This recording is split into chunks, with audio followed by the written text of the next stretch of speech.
students, this is our lecture 4 pertaining to the chapter chemical bonding. Lecture 3 में हमने बताया था कि depending upon the nature of the element हमारे पास ionic bond होता है, कोवेलेंट बॉन्ड होता है और मेटालिक बॉन्ड होता है. Is this clear? देखिए लेक्चर 3 में हमने कहा कि अगर आपका एलिमेंट इलेक्ट्रो पॉजिटिव है और दूसरा एलिमेंट इलेक्ट्रो नेगेटिव है, so the nature of the bond will be ionic, so you will be getting ionic bond. तो मीन्स अगर एक एलिमेंट इलेक्ट्रोपॉजिटिव मीन जिसकी टेंडेंसी होती है इलेक्ट्रॉन लॉस करने की और इलेक्ट्रोनेगेटिव जिसकी टेंडेंसी होती है गेन करने की, one loses second gains, means oxidation और रिडक्शन होती है. ये ऑक्सीडाइज होता है, loss of electron, and gain of electron is known as reduction.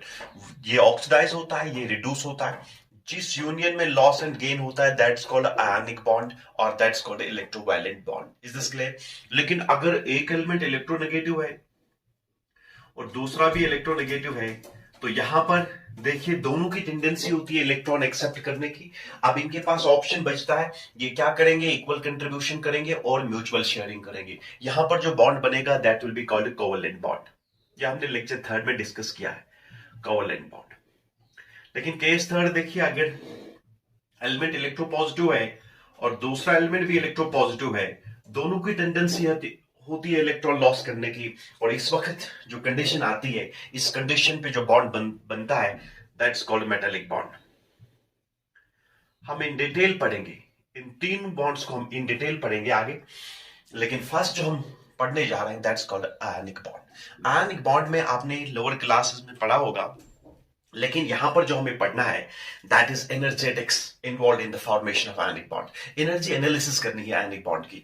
लेकिन फिलहाल आयनिक बॉन्ड को स्टार्ट करते हैं, थोड़ा बहुत रिकैप करते हैं जो आपने लोअर क्लास में पढ़ा है उस चीज को रिकैप करते हैं. Let's take first that's called ionic bond और electrovalent bond.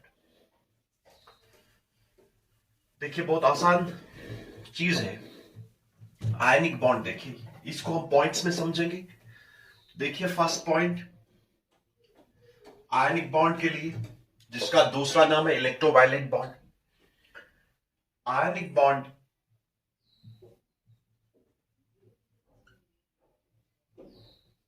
arises due to the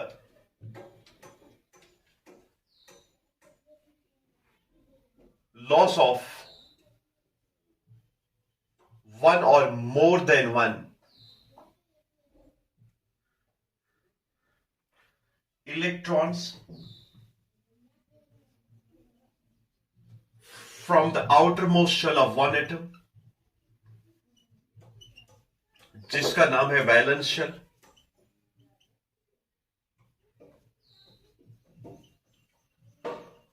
One atom to the outermost shell of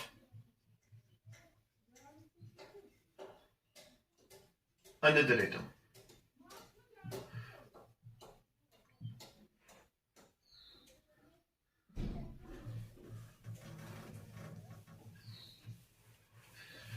तो देखिए इस आयनिक बॉन्ड या इलेक्ट्रोवैलेंट बॉन्ड को हम समझेंगे, पॉइंट्स में समझेंगे जो आपने लोअर क्लास में पढ़ा है. इसको थोड़ा रिकैप करते हैं. देखिए फर्स्ट पॉइंट हम क्या पढ़ेंगे इसमें, ionic bond results due to the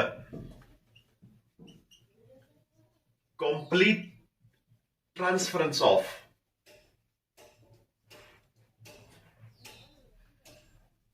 one or more than one electron from the outermost shell of, जिसको आप वैलेंस शेल भी कहते हैं, of one atom to the outermost shell of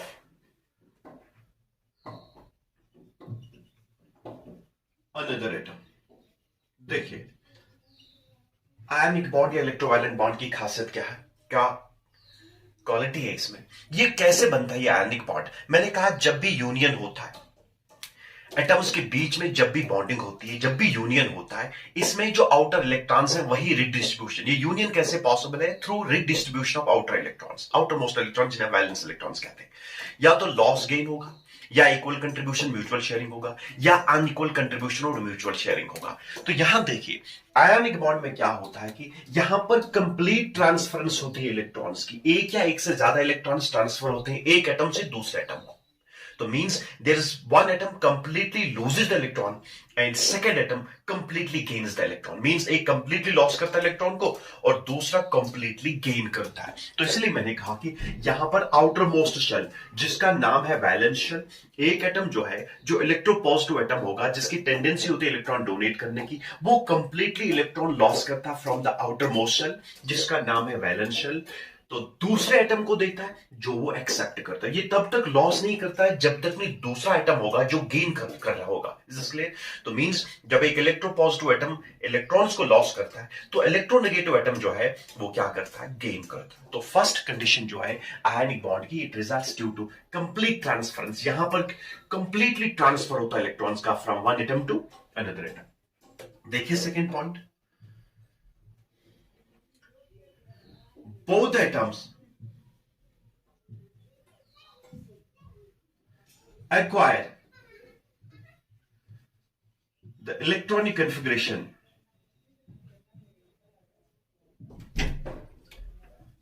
as that of a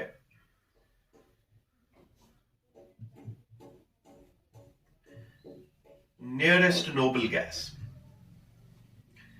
ये loss और gain क्यों हो रहा है? मैंने कहा जब हमने काजेस ऑफ केमिकल बॉन्डिंग पढ़े थे लेक्चर सेकेंड में, जिसकी लिंक मैं दूंगा डिस्क्रिप्शन में, तो वहां मैंने कहा दो इंपॉर्टेंट काजेस है। एक काज है कि अगर किसी एटम के आउटर मोस्ट शेल में 8 इलेक्ट्रॉन्स है, मींस ऑक्टेट कंप्लीट है, वो एटम बहुत ज्यादा स्टेबल होता, वो इनर्ट होता, वो रिएक्ट नहीं करता। रिएक्ट वही करता है जो अनस्टेबल होगा। तो मींस जब हम नोबल गैसेस को स्टडी करते हैं, ग्रुप 18 वाले एलिमेंट्स को स्टडी करेंगे, जिसमें हीलियम आता है, नियॉन आता है, एर्गॉन आता है, क्रिप्टॉन, जेनॉन और रेडॉन। Is this clear? तो यहां देखिए हीलियम में अगर आप इलेक्ट्रॉनिक कॉन्फ़िगरेशन देखेंगे 1s2 2s2, और यहां पर नियॉन की इलेक्ट्रॉनिक कॉन्फ़िगरेशन अगर आप देखेंगे it is 1s2 2s2 2p6, और यहां पर एर्गॉन की आउटर मोस्ट इलेक्ट्रॉनिक कॉन्फ़िगरेशन है 3s2 3p6, और यहां देखिए इसमें 4s2 4p6 and so on. Is this clear? तो मींस यहां देखिए आउटर शेल शेल 2 है, यहां आउटर शेल शेल 2 है, यहां आउटर शेल में 2 इलेक्ट्रॉन है हीलियम को छोड़ के। अगर आप सारे एलिमेंट्स को देखेंगे, चाहे नियॉन देखेंगे, एर्गॉन देखेंगे, क्रिप्टॉन देखेंगे, जेनॉन देखेंगे और रेडॉन देखेंगे, हर किसी एटम के आउटर मोस्ट शेल में 8 इलेक्ट्रॉन्स है। देखिए 2 + 6 = 8, outer shell 2, principal quantum number 2, तो ये आउटर शेल कहलाएगा। तो यहां देखिए 6 + 2 = 8, 6 + 2 = 8, 6 + 2 = 8, मींस हर किसी एटम के आउटर मोस्ट शेल में 8 इलेक्ट्रॉन्स हैं। इसलिए हम कहते हैं कि नोबल गैसेस जो है ये इनर्ट है, ये बहुत ज्यादा स्टेबल है, बिकॉज इनका ऑक्टेट कंप्लीट है। इसलिए हर कोई एटम कोशिश करता है कि मेरा ऑक्टेट भी कंप्लीट हो जाए। लेकिन हीलियम को छोड़ के सारे एलिमेंट्स में ऑक्टेट है एक्सेप्ट हीलियम जिसमें डुप्लेट है। तो हम कहेंगे कि डुप्लेट की भी स्टेबिलिटी होती है जैसे कि ऑक्टेट की स्टेबिलिटी होती है, लेकिन डुप्लेट कम ही एलिमेंट्स में पाया जाता है, जैसे lithium, beryllium. Is this clear? ये एलिमेंट जो है इनके लिए आसान होगा हीलियम की इलेक्ट्रॉनिक कॉन्फ़िगरेशन अचीव करना। सोडियम एटॉमिक नंबर 11 उसके लिए आसान है कि वो नियॉन की इलेक्ट्रॉनिक कॉन्फ़िगरेशन को अचीव करे। कैल्शियम एटॉमिक नंबर 20 वो नजदीक है एर्गॉन को, एर्गॉन का एटॉमिक नंबर है 18, तो इसलिए वो कोशिश करेगा कि मुझे इलेक्ट्रॉनिक कॉन्फ़िगरेशन आ जाए किसकी? As that of argon. इसलिए हर कोई एटम कोशिश करता है कि लॉस या गेन करने से अगर उसकी इलेक्ट्रॉनिक कॉन्फ़िगरेशन मिलती है नोबल गैस के साथ तो वो लॉस करता है, अगर गेन करने से उसकी इलेक्ट्रॉनिक कॉन्फ़िगरेशन मिलती है नोबल गैस से, नियरेस्ट नोबल गैस से, तो वो क्या करता है? वो उस इलेक्ट्रॉन को गेन करता है। इसलिए ये लॉस एंड गेन हो रहा है ताकि इनमें जो इनर्ट गैस कॉन्फ़िगरेशन आ जाए, नियरेस्ट नोबल गैस कॉन्फ़िगरेशन आ जाए। देखिए मैं समझाऊंगा ऐसे। अगर आप ग्रुप फर्स्ट एलिमेंट्स की बात करेंगे, ग्रुप फर्स्ट एलिमेंट्स में देखिए लिथियम आता है, सोडियम आता है, पोटेशियम आता है, रुबिडियम आता है, सीजियम आता है और फ्रांशियम। फ्रांशियम को छोड़िए, ये तो रेडियो एक्टिव एलिमेंट है। तो अगर आप लिथियम की बात करेंगे atomic number 3, atomic number 11, 19 plus 18 इसको करेंगे ऐड। और यहां देखिए अगर आप लिथियम की बात करेंगे इसके आउटर मोस्ट शेल में सिर्फ एक इलेक्ट्रॉन है। अगर सोडियम की बात करेंगे that is 2 8 and 1, outermost shell में इलेक्ट्रॉनिक कॉन्फ़िगरेशन इसमें भी एक। पोटेशियम की बात करेंगे यहां पर भी आउटर मोस्ट शेल में एक इलेक्ट्रॉन है। तो देखिए अगर लिथियम की बात करेंगे, लिथियम को आउटर मोस्ट शेल में या तो 7 इलेक्ट्रॉन आने चाहिए मींस 8, तब ऑक्टेट कंप्लीट हो जाएगा। या इसके लिए आसान होगा, ये इस इलेक्ट्रॉन को क्या करता है, ये लॉस करता है electron, resulting in the formation of lithium positive plus electron. अब लिथियम पॉजिटिव में सिर्फ 2 इलेक्ट्रॉन है, तो इसके आउटर मोस्ट शेल में आप सिर्फ 2 इलेक्ट्रॉन्स है, तो बिल्कुल इसके इलेक्ट्रॉनिक कॉन्फ़िगरेशन रिजेंबल करती है एज दैट ऑफ हीलियम। इसलिए लिथियम जल्दी जल्दी इलेक्ट्रॉन को लॉस करता है। और इसके लिए नियरेस्ट कौन सा नोबल गैस है, इसके लिए नियरेस्ट सर हीलियम है। इसलिए मैंने कहा both the atoms acquire the electronic configuration as that of a nearest noble gas. जो नोबल गैस नियरेस्ट है इनको इन टर्म्स ऑफ इलेक्ट्रॉन, जो नजदीक है उसी के इलेक्ट्रॉनिक कॉन्फ़िगरेशन ही अचीव करते हैं। जैसे लिथियम ने इलेक्ट्रॉन लॉस करने के बाद इसकी इलेक्ट्रॉनिक कॉन्फ़िगरेशन मिलती है डुप्लेट हीलियम के साथ, जिसका डुप्लेट है आउटर मोस्ट शेल में। और अगर सोडियम की बात करेंगे, जब ये एक इलेक्ट्रॉन लॉस करता है, लॉस करने से देखिए इसमें क्या हो रहा है, लॉस करने से इसमें आप सिर्फ 10 इलेक्ट्रॉन्स रहते हैं, तो इसकी इलेक्ट्रॉनिक कॉन्फ़िगरेशन जो होती है 2 एंड 8। तो इसके आउटर मोस्ट शेल में आप 8 इलेक्ट्रॉन है, जैसे कि इस नियॉन में है। तो Na positive resembles an electronic configuration with that of a neon, means जब सोडियम लॉस करता है इलेक्ट्रॉन को, ये बिल्कुल नजदीक है इन टर्म्स ऑफ इलेक्ट्रॉन, ये नजदीक है नियॉन को, इसलिए ये कोशिश करता है कि इसकी इलेक्ट्रॉनिक कॉन्फ़िगरेशन रिजेंबल करनी चाहिए नियॉन से, बिकॉज नियॉन नजदीक है, इलेक्ट्रॉन काउंट के हिसाब से नियॉन नजदीक है। इन द सेम वे अगर कैल्शियम है, कैल्शियम का एटॉमिक नंबर 20 है, वो कोशिश करेगा मुझे आर्गन की इलेक्ट्रॉनिक कॉन्फ़िगरेशन आ जाए, because 20 is very much close to 18। Is this clear? So that is why हर कोई एटम कोशिश करता है कि जब ये लॉस करता है, ये गेन करता है, इसकी इलेक्ट्रॉनिक कॉन्फ़िगरेशन रिजेंबल करती है to that of a nearest noble gas. Is this clear? ये अल्कली मेटल्स हमने दिखाए, तो ये लॉस करते हैं, तो इसलिए लॉस करने से ये जो कैटाइन बनता है, इसकी इलेक्ट्रॉनिक कॉन्फ़िगरेशन जो होती है ये रिजेंबल करती है नियरेस्ट नोबल गैस की, बिकॉज नोबल गैसेस की इलेक्ट्रॉनिक कॉन्फ़िगरेशन जो होती है, इनके आउटर मोस्ट शेल में ऑक्टेट है, और जिस एटम में ऑक्टेट है 8 इलेक्ट्रॉन से आउटर मोस्ट शेल में, वो उतना ज्यादा स्टेबल होता है, वो उतना ज्यादा इनर्ट होता है। इसलिए एटम्स लॉस या गेन करते ताकि उनमें ऑक्टेट आ जाए, उनमें इलेक्ट्रॉनिक कॉन्फ़िगरेशन आ जाए as that of a nearest noble gas. Nearest means in terms of electron count की किस नोबल गैस को रिजेंबल करता है। Is this clear? जैसे लिथियम जो है it is nearest to helium, इसके लिए आसान होगा इलेक्ट्रॉनिक कॉन्फ़िगरेशन अचीव करना as that of a helium. Sodium atomic number 11, ये बिल्कुल in terms of electron count नजदीक है नियॉन को, इसलिए ये कोशिश करता है मुझे नियॉन के इलेक्ट्रॉनिक कॉन्फ़िगरेशन आ जाए। इन द सेम वे अगर आप कैल्शियम की बात करेंगे एटॉमिक नंबर 20, उसके लिए आसान है, वो आर्गन के इलेक्ट्रॉनिक कॉन्फ़िगरेशन को अचीव करता है। Is this clear? Now let's take point that.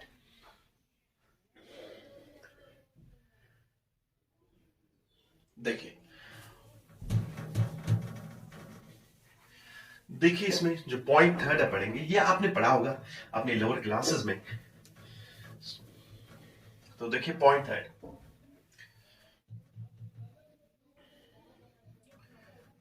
the atom which loses electron acquires positive charge, and the atom which gains electron acquires negative charge. देखिए बहुत आसान है, जो एटम लॉस करता है इलेक्ट्रॉन को उसमें पॉजिटिव चार्ज आती, और जो गेन करता है उसमें नेगेटिव चार्ज आती। In other words you can say जिस एटम की ऑक्सीडेशन होती है उस पर पॉजिटिव चार्ज आता है, और जिस एटम की रिडक्शन होती है जो गेन करता है इलेक्ट्रॉन्स को, उस पर नेगेटिव चार्ज आती है। देखिए मैं ऐसे समझाऊंगा, अगर आप देखेंगे एटम जो है इट इज इलेक्ट्रिकली न्यूट्रल, इस पे कोई चार्ज नहीं होता है, बिकॉज एटम एज सच जो होता है ये इलेक्ट्रिकली न्यूट्रल है, इसमें जितना पॉजिटिव चार्ज होता है उतना ही नेगेटिव चार्ज होता है। ऐसे समझाएंगे, देखिए फॉर एग्जाम्पल ऐसे समझाएंगे, अगर आप इलेक्ट्रॉन की बात करते हैं, इलेक्ट्रॉन की बात जब हम करेंगे तो चार्ज ऑन इलेक्ट्रॉन जो होता है that is equal to -1.602 10 to the power -19 coulomb. It's a charge on electron. लेकिन अगर आप प्रोटॉन की बात करेंगे, charge on the proton is +1.602 into 10 to the power -19 coulomb. देखिए, जब आप चार्ज की बात करेंगे, इलेक्ट्रॉन की चार्ज और प्रोटॉन की चार्ज ये बिल्कुल इक्वल है. In terms of magnitude they are equal. जैसे आप इलेक्ट्रॉन की चार्ज कहेंगे 1.602 10 टू द पावर -19 कूलम, इसको हम कहते हैं unit negative charge. This is called unit negative charge. That's called -1 से हम रिप्रेजेंट करते हैं. ये रिलेटिव टर्म है, लेकिन इसका इस यूनिट नेगेटिव चार्ज का जो एब्सोल्यूट वैल्यू है, that is -1.602 10 to the power -19 coulomb. इसी चार्ज का नाम है unit negative charge. Unit negative charge का जो एब्सोल्यूट वैल्यू है, that is -1.602 10 to the power -19 coulomb. Proton का भी चार्ज है, लेकिन इतना ही चार्ज है, लेकिन पॉजिटिव चार्ज है, तो इसको हम कहेंगे unit positive charge. Unit positive charge. और इसको हम रिप्रेजेंट करते हैं +1 से. तो जैसे यूनिट पॉजिटिव चार्ज है, इस यूनिट पॉजिटिव चार्ज का जो एब्सोल्यूट वैल्यू है, that is 1.602 10 to the power -19 coulomb. Electron और प्रोटॉन की चार्ज बिल्कुल सेम है, लेकिन they are opposed in sign. ये नेगेटिव है इलेक्ट्रॉन की चार्ज, और प्रोटॉन की चार्ज पॉजिटिव है. अगर ये यूनिट नेगेटिव चार्ज है और ये यूनिट पॉजिटिव चार्ज है, अगर किसी एटम में एक प्रोटॉन है एक इलेक्ट्रॉन है, तो टोटल चार्ज 0 हो जाएगा. Positive and negative net charge will be 0. So atom as such is electrically neutral. Atom में जो फंडामेंटल पार्टिकल्स होते हैं, जैसे इलेक्ट्रॉन प्रोटॉन, वो तो चार्ज्ड पार्टिकल्स है, लेकिन अगर इनका नंबर बराबर है, तब क्या है, एटम जो है एज सच इलेक्ट्रिकली न्यूट्रल होगा. जैसे ऐसे समझाएंगे. फॉर एग्जाम्पल, अगर आप सोडियम की बात करेंगे, देखिए सोडियम का एटॉमिक नंबर है 11. तो मींस इसकी जब आप एनालिसिस करेंगे, सर इसमें 11 प्रोटॉन्स होंगे और इसमें 11 इलेक्ट्रॉन्स होंगे, और यू कैन से इसमें +11 पॉजिटिव चार्ज होगा और -11 नेगेटिव चार्ज. बिकॉज एक प्रोटॉन की चार्ज होता है +1.602 10 टू द पावर. इसी चार्ज का नाम है यूनिट पॉजिटिव चार्ज, जिसे आप रिप्रेजेंट करेंगे +1 से. तो टोटल 11 प्रोटॉन्स पे +11 चार्ज होगा, और टोटल 11 इलेक्ट्रॉन्स पे -11 चार्ज होगा. तो अगर आप नेट चार्ज देखेंगे, सो नेट चार्ज जो होगा, net charge on sodium atom will be equal to 0. तो mean sodium as such is electrically neutral. लेकिन जब यही सोडियम एक इलेक्ट्रॉन को लॉस करता है, इसकी आयोनाइजेशन एनर्जी आती है. जब हम इसको आयोनाइजेशन एनर्जी देंगे, ionisation energy means minimum energy कितनी चाहिए हमें आउटर मोस्ट इलेक्ट्रॉन रिमूव करने में, दैट्स कॉल्ड आयोनाइजेशन एनर्जी. अभी हम एनर्जी टर्म्स में क्लियर करेंगे. तो यहां देखिए, आपने इसमें से एक इलेक्ट्रॉन निकाला. अब देखिए इसमें 11 प्रोटॉन्स हैं, सब इसमें 11 इलेक्ट्रॉन्स थे, लेकिन एक लॉस किया इसने. तो ऐसा करने से देखिए, इसमें 11 इलेक्ट्रॉन्स थे, लेकिन यहां देखिए इसमें अब 11 प्रोटॉन्स हैं, लेकिन इसमें सिर्फ 10 इलेक्ट्रॉन्स हैं, बिकॉज इसने एक इलेक्ट्रॉन को लॉस कर दिया. ये 10 प्रोटॉन और 10 इलेक्ट्रॉन कैंसिल आउट करेंगे. यहां एक एडिशनल प्रोटॉन है, प्रोटॉन का चार्ज होता है +1, तो हम लिखेंगे यहां पर +1. तो यूनिपॉजिटिव आयन बनता है ना. सो मीन्स यहां पर देखिए, चार्ज लॉस करने से हमारे इस चार्ज पे, हमारे इस आयनिक स्पीशीज पे कौन सी चार्ज आती है, पॉजिटिव चार्ज, जिसे आप कैटायन कहते हैं. Ion with positive charge is known as cation. Is this clear. तो देखिए इस पे हम लिखेंगे सोडियम प्लस या सोडियम +1 मोनो पॉजिटिव आयन. अगर 2 इलेक्ट्रॉन लॉस करता है तो +2, 3 इलेक्ट्रॉन लॉस करता है तो +3. तो यहां देखिए, इसलिए मैंने कहा जो एटम इलेक्ट्रॉन को लॉस करता है that will acquire positive charge, और जो एटम अब गेन करेगा इलेक्ट्रॉन को, ऑब्वियसली उस पर नेगेटिव चार्ज आ जाएगी. देखिए हम दिखाएंगे. सपोज यहां पर ये इलेक्ट्रॉन लॉस हुआ, यहां लिखेंगे हम इलेक्ट्रॉन. तो with the loss of 1 electron you are getting positively charged species. So जो एटम ऑक्सीडाइज होता है, oxidise means loss of electron. हमारा सोडियम ऑक्सीडाइज हुआ to Na++ electron. Is this clear. Oxidation means loss of electron. तो means जो atom loss करता है electron को, हम कहेंगे वो ऑक्सीडाइज हुआ, उस पर पॉजिटिव चार्ज आ जाएगी. और जो एटम इलेक्ट्रॉन को गेन करता है उस पर नेगेटिव चार्ज आ जाएगी. देखिए अब ये जो इलेक्ट्रॉन लॉस हो रहा है, देखिए यहां पर दिखाएंगे आपको, अब ये देखिए, अगर क्लोरीन की बात करेंगे, क्लोरीन का एटॉमिक नंबर है 17। इसकी जब आप एनालिसिस करेंगे, इसमें सर 7 प्रोटॉन्स हैं और इसमें 7 इलेक्ट्रॉन्स है। टोटल इस पे जो नेट चार्ज होगा, net charge on this chlorine atom will be equal to 0 because number of positive charge is equal to number of negative charges. This is clear? तो 11 positive 11 negative, तो net charge will be 0। लेकिन जब यही हमारा chlorine जो है, जिसका atomic number 17 है, जब ये इलेक्ट्रॉन गेन करता है, gain of electrons is known as reduction, loss of electrons is known as oxidation. अब इसी क्लोरीन ने इलेक्ट्रॉन को गेन कर दिया। गेन करने से देखिए, अब जो हमारे पास स्पीशीज बनती है that will be Cl negative. Sir इस पे क्या है? सर इस पे 17 प्रोटॉन्स है, यहां 17 प्रोटॉन्स थे, लेकिन एक एडिशनल इलेक्ट्रॉन आ गया तो 18 इलेक्ट्रॉन्स है। देखिए 17 और 17 कैंसिल आउट हो जाएगा, यहां एक नेगेटिव चार्ज एक्सेस है, इसलिए हमने लिखा -1 और सिंपली नेगेटिव लिखते हैं, तो क्लोराइड आयन बनता है, इसका नाम है एनाइन। तो मीन जो स्पीशीज इलेक्ट्रॉन को गेन करता है उस पर नेगेटिव चार्ज आती है, और जो स्पीशीज इलेक्ट्रॉन को लॉस करता है उस पर पॉजिटिव चार्ज आती है। और यू कैन से जो एटम ऑक्सीडाइज होता है, oxidise means loss of electrons, उस पर पॉजिटिव चार्ज आती है, और जो एटम इलेक्ट्रॉन को गेन करता है, जो रिड्यूस हो रहा है, उस पर फाइनल नेगेटिव चार्ज आती है। Is this clear? So you are getting here -1 is the relative term negative. इसको कहते हैं unit negative charge and unit positive charge. Unit negative charge का एब्सोल्यूट वैल्यू होता है 1.602 10 to the power -19, और unit positive charge का absolute value होता है +1.602 10 to the power -19 coulomb. Is this clear? तो इसलिए मैंने कहा जो एटम लॉस करता है उस पर पॉजिटिव चार्ज, जो गेन करता है उस पर negative charge. Is this clear? Now let's take one more point.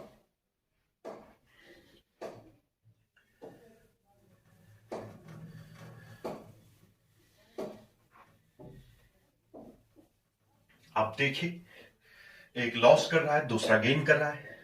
जो लॉस कर रहा है तो पॉइंट 4 हम लिखेंगे, the positive and negatively charge ions, the positive and negatively charge ions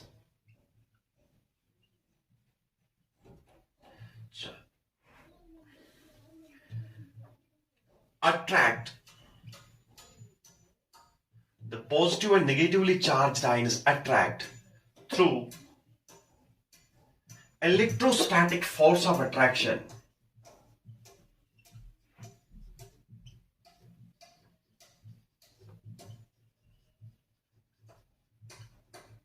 resulting in the formation of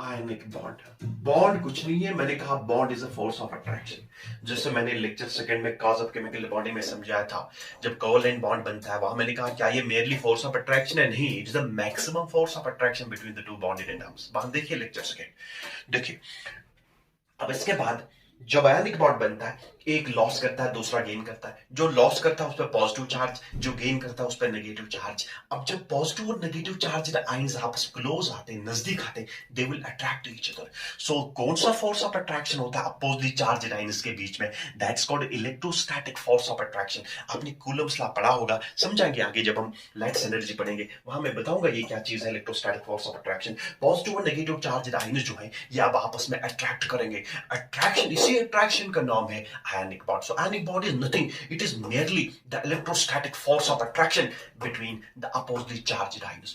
Ionic bond कुछ नहीं है, ये simply एक electrostatic force of attraction है, और ये electrostatic force of attraction जो है दो ions के बीच में जो होता है इसी का नाम है ionic bond। आप कहेंगे सर जैसे Na पॉजिटिव है और ये Cl नेगेटिव है, ये एक फॉर्मूला यूनिट बन गया, और सोडियम पॉजिटिव और क्लोरीन बॉन्ड, क्या आप इसको ऐसे लिखेंगे सर NaCl?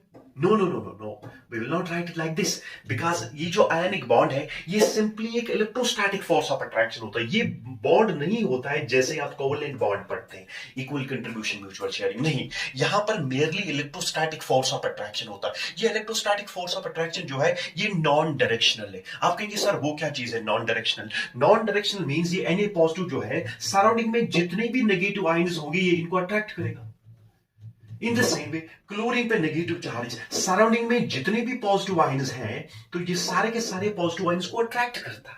तो इसीलिए हम कहेंगे आयनिक बॉन्ड जो है it is not a directional bond, it's a non directional bond. Non directional bond means positive ion can attract any number of negative ions in its vicinity, और similarly negative ion can attract any number of positive ions in its surroundings. तो इसमें कोई direction है ही नहीं, ये directionless bond है, non directional bond है। इसलिए यहां पर हम इसको ऐसे नहीं दिखाएंगे बॉन्ड NaNCl, नो, ऐसे बॉन्ड नहीं दिखाएंगे। ये सिंपली एक फोर्स ऑफ अट्रैक्शन होता है, जिस फोर्स ऑफ अट्रैक्शन का नाम है ionic bond. So ionic bond is merely the electrostatic force of attraction between two oppositely charged ions. Is this clear? Now let's take one more point.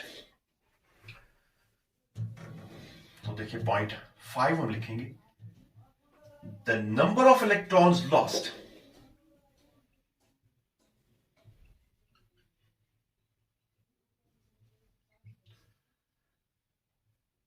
or number of electrons gained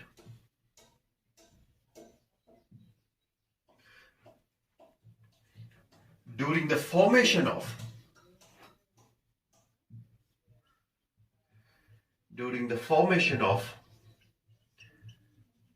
ionic bond is called electrovalency.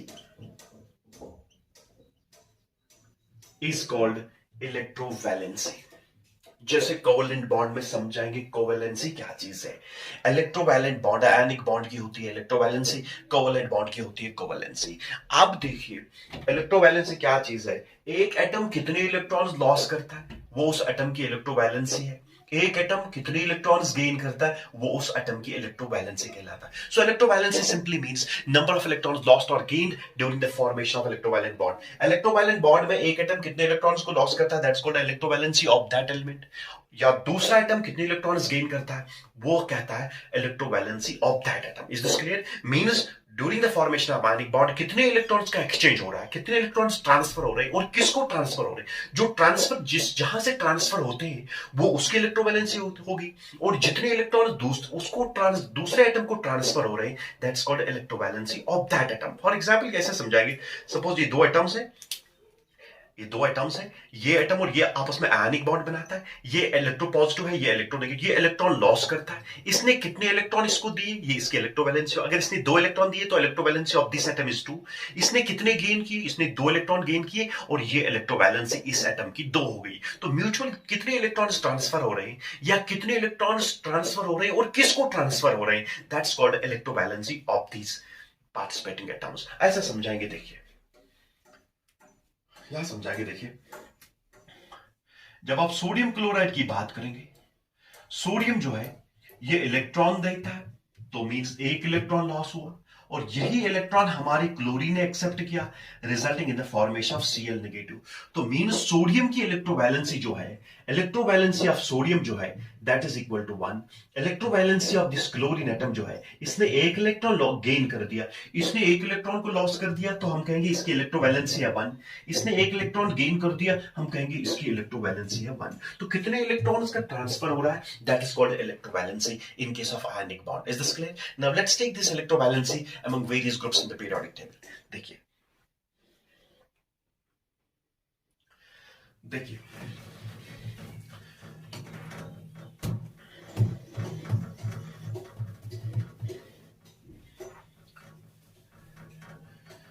जब आप periodic table की बात कर रहे हैं, जब आप periodic table की बात करेंगे, आपके पीरियोडिक टेबल में देखिए एस ब्लॉक एलिमेंट्स होते हैं और यहां पर पी ब्लॉक एलिमेंट्स जिनको आप रिप्रेजेंटेटिव एलिमेंट्स भी कहते हैं।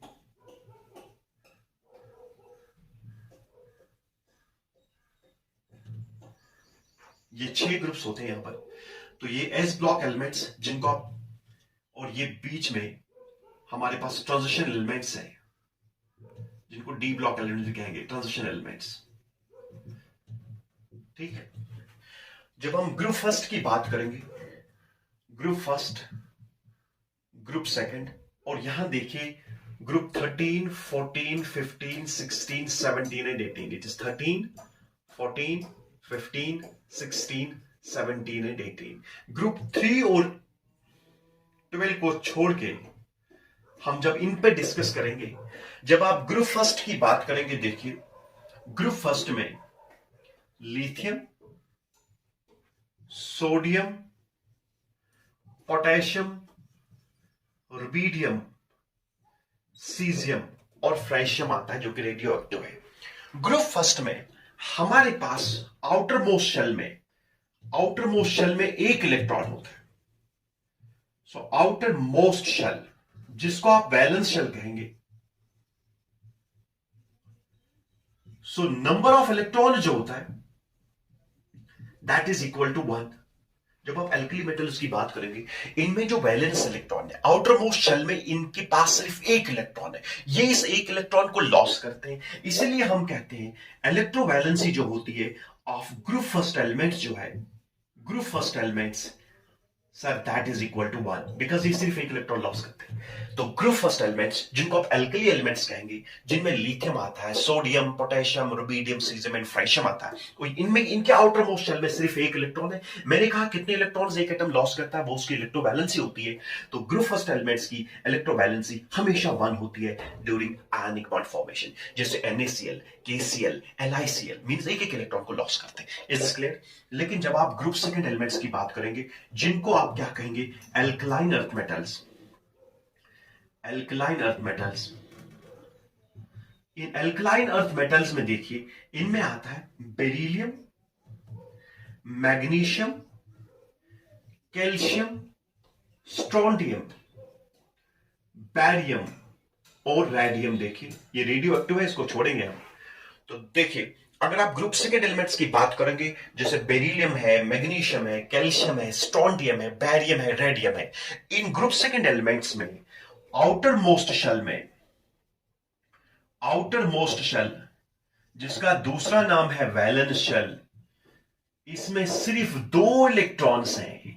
और अगर आउटर मोस्ट शेल में 2 इलेक्ट्रॉन्स है, ये दोनों के दोनों इलेक्ट्रॉन्स को लॉस करता है, तो हम कहेंगे सर यहां पर जो इलेक्ट्रोवैलेंसी होती है ग्रुप सेकंड एलिमेंट्स की दैट इज 2। जैसे beryllium chloride BeCl2, magnesium chloride MgCl2, calcium chloride CaCl नहीं CeCl2 मींस ये 2 इलेक्ट्रॉन्स को लॉस करता है। Is this clear? तो इसलिए आउटर मोस्ट शेल में जितने इलेक्ट्रॉन्स हैं ये लॉस करता है ये एटम, तो इसलिए हम कहेंगे हमारे जो ग्रुप सेकंड एलिमेंट्स की इलेक्ट्रोवैलेंसी है that's 2। Is this clear? Now let's take group 13, इनको डिस्कस करेंगे अभी। Let's take now these representative elements that's called group 13। देखिए ग्रुप 13 जिसको आप बोरॉन फैमिली भी कहते हैं। सो ग्रुप 13 देखिए, ग्रुप 13 में हमें आता है बोरॉन, एल्युमिनियम, गैलियम, इंडियम और थैलियम। हमारे ग्रुप 13 जिनका नाम है बोर। सो इनके आउटर मोस्ट शेल जिसको आप वैलेंस शेल कहते हैं, how many electrons are there? There are 3 electrons, so that is why their electrovalency is equal to 3। outermost shell में इनके पास 3 इलेक्ट्रॉन, ये तीनों के 3 इलेक्ट्रॉन लॉस करता है, तो लॉस करने से आयनिक बॉन्ड बनता है। तो इसलिए कितने इलेक्ट्रॉन लॉस कर रहे हैं? 3 इलेक्ट्रॉन। जितने इलेक्ट्रॉन लॉस कर रहे हैं वो इसकी इलेक्ट्रोवैलेंसी बनती है। जैसे बोरॉन ट्राइपॉजिटिव, जैसे BF3 है, AlCl3 है, 3 इलेक्ट्रॉन लॉस करता है, तो इसलिए ग्रुप 13 की जो इलेक्ट्रोवैलेंसी है दैट इज 3। जब आप ग्रुप 14 की बात करेंगे, जिनको कार्बन फैमिली कहते हैं, carbon, silicon, germanium, tin and lead, carbon, silicon, germanium, tin and lead, group 14 elements में देखिए इनके आउटर मोस्ट शेल में जिसका नाम है वैलेंस शेल, इनमें 4 इलेक्ट्रॉन्स हैं। तो मींस अगर आउटर मोस्ट शेल में 4 इलेक्ट्रॉन है, ये तो कंफ्यूजन में है, या तो इन्हें 4 इलेक्ट्रॉन्स को लॉस करना होगा ऑक्टेट कंप्लीट करने के लिए, या इन्हें 4 इलेक्ट्रॉन्स को गेन करना होगा। तो मींस लॉस एंड गेन जो है, 4 इलेक्ट्रॉन लॉस करना बहुत कठिन है, बहुत मुश्किल है, 4 इलेक्ट्रॉन्स को गेन करना ये भी बहुत ज्यादा मुश्किल है। इसलिए ग्रुप 14 एलिमेंट्स में हम इलेक्ट्रोवैलेंसी डिफाइन नहीं करते. They do not believe in loss and gain of electrons, rather they believe in sharing of electrons. इसलिए जब हम ग्रुप 14 की बात करेंगे, इसमें जो जितने भी एलिमेंट्स हैं वो हमेशा कोवलेंट बॉन्डिंग, ये हमेशा कोवलेंट बॉन्ड्स बनाते हैं, बिकॉज 4 इलेक्ट्रॉन्स को लॉस करना या 4 इलेक्ट्रॉन्स को गेन करना ये इम्पॉसिबल है. इसलिए they do not believe in the formation of ionic bond. इसलिए यहां पर हम इलेक्ट्रोवैलेंसी को डिफाइन नहीं करेंगे. लेकिन जब हम ग्रुप 15 की बात करेंगे, देखिए ग्रुप 15 की जब हम बात करेंगे,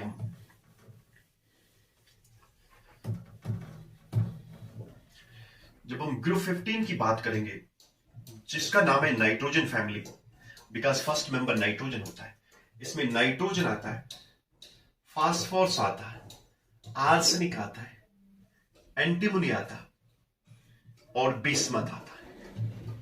तो जब आप ग्रुप 15 की बात करेंगे, nitrogen, phosphorus, arsenic, antimony and bismuth. देखिए हमारे ग्रुप 15 में आउटर मोस्ट शेल में 5 इलेक्ट्रॉन्स हैं. सो ग्रुप 15 में हियर आउटर मोस्ट शेल जिसका नाम है valence shell. Outermost shell है, वैलेंस शेल में 5 इलेक्ट्रॉन है. 5 को 8 बनने के लिए 3 इलेक्ट्रॉन्स कम है. तो इनके लिए एक आसान सा ऑप्शन है, ये 3 इलेक्ट्रॉन्स को गेन करते. मैंने कहा लॉस कितने इलेक्ट्रॉन्स हो रहे हैं, वो उस एलिमेंट की इलेक्ट्रोवैलेंसी है. दूसरा एलिमेंट कितने इलेक्ट्रॉन्स गेन कर रहा है, वो उस एलिमेंट की इलेक्ट्रोवैलेंसी हो गई. यहां पर चूंकि आउटर मोस्ट शेल में 5 इलेक्ट्रॉन है, इन्हें चाहिए, इनके लिए आसान है 3 इलेक्ट्रॉन्स को गेन करना. तो इसलिए जब आप ग्रुप 15 में जब कोई एलिमेंट आयनिक बॉन्डिंग करता है, तो यहां पर जब हम इलेक्ट्रोवैलेंसी देखेंगे, हम कहेंगे ग्रुप 15 एलिमेंट्स में जो इलेक्ट्रोवैलेंसी होती है, क्योंकि they require how many electrons to complete the octet? 3 electrons. So we can say electrovalency of group 15 elements is 3. Is this clear?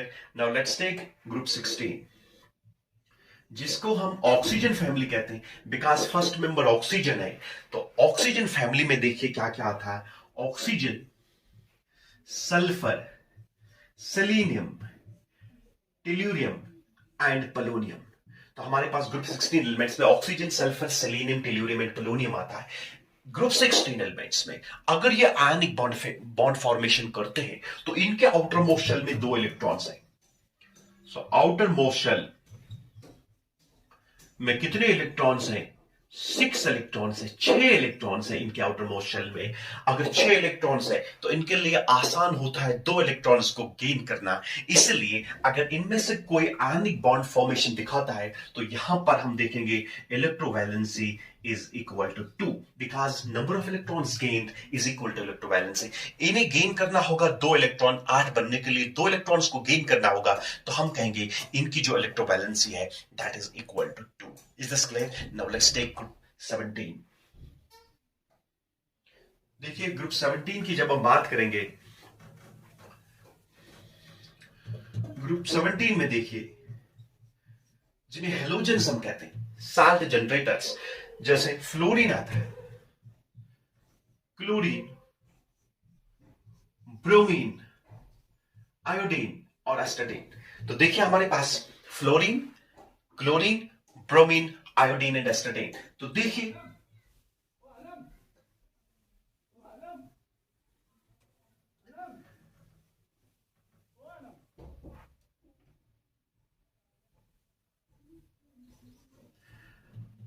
Group 17 जिन्हें आप हेलोजेंस कहेंगे, इनके आउटर मोस्ट शेल में 7 इलेक्ट्रॉन्स हैं. आउटर मोस्ट शेल जिसका दूसरा नाम है वैलेंस शेल, हमारे आउटर मोस्ट शेल में यहां 7 इलेक्ट्रॉन्स हैं. तो मींस इनके लिए 1 इलेक्ट्रॉन को गेन करना होगा ऑक्टेट कंप्लीट करने के लिए. अगर इनके पास 7 इलेक्ट्रॉन्स है, तो मींस इनको 1 इलेक्ट्रॉन गेन करना होगा ऑक्टेट बनने के लिए. तो यहां पर हम बनाएंगे, तो electrovalency of group 17 elements is equal to 1, because they are supposed to gain 1 electron in order to complete the octet. तो कितने इलेक्ट्रॉन्स गेन कर रहा है, तो दैट्स कॉल्ड इलेक्ट्रोवैलेंसी. और यहां पर देखिए हमारे इन नॉन मेटल्स की जो इलेक्ट्रोवैलेंसी है that is equal to 1. Is this clear? तो इसके बाद देखें, जब हम हेलोजेंस, जो नोबल गैसेस, उनका ऑक्टेट ऑलरेडी कंप्लीट है, वो इनर्ट है, नॉन रिएक्टिव है. लेकिन जब आप ग्रुप 13, ग्रुप 3 टू ग्रुप 12 की बात करेंगे, जिन्हें आप ट्रांजिशन एलिमेंट्स कहते हैं, transition elements, D block elements इनको कहते हैं। ग्रुप 13 और 12 जो है दे शो वेरिएबल इलेक्ट्रोवैलेंसी। इनके लिए कोई फिक्स्ड इलेक्ट्रोवैलेंसी नहीं है, वो कभी +2 दिखाते हैं, +4 दिखाते हैं, +3 दिखाते हैं। Is this clear? वो तो इनके लिए वेरिएबल इलेक्ट्रोवैलेंसी है, हम समझाएंगे आगे जब हम डी ब्लॉक एलिमेंट्स पढ़ेंगे, ट्रांजिशन एलिमेंट्स पढ़ेंगे, वहां इन डिटेल समझाएंगे। लेकिन फिलहाल याद रखिए जो आपके मिडिल वाले एलिमेंट्स हैं जिनको आप ट्रांजिशन एलिमेंट्स कहते हैं, ट्रांजिशन इसलिए because they represent a change from electropositive elements to electronegative elements. Transition that's change, समझाएंगे आगे। तो देखिए they show variable electrovalency. For example अगर आयरन की बात करेंगे, आयरन की जो ये इलेक्ट्रोवैलेंसी जो होता है ये कभी 2 दिखाता है और ये कभी इलेक्ट्रोवैलेंसी 3 भी दिखाता है। जैसे FeCl2 ferrous chloride, FeCl3 ferric chloride. Is this clear? कभी ये 2 दिखाता है, कभी 3 दिखाता है। जैसे एसेंटिन जो है ये प्लस, ये तो 2 भी इलेक्ट्रोवैलेंसी दिखाता है, ये 4 भी दिखाता है। जैसे SnCl2 stannous chloride, SnCl4 stannic chloride. Platinum plus, platinum जो है कभी 2 दिखाता है, 2 इलेक्ट्रॉन्स लॉस करता है, कभी 4 इलेक्ट्रॉन्स लॉस करता है। आपका आयरन कभी 2 इलेक्ट्रॉन्स लॉस करता है तो इलेक्ट्रोवैलेंसी इज 2। आपका आयरन कभी 3 इलेक्ट्रॉन्स लॉस करता है तो इलेक्ट्रोवैलेंसी इज इक्वल टू 3।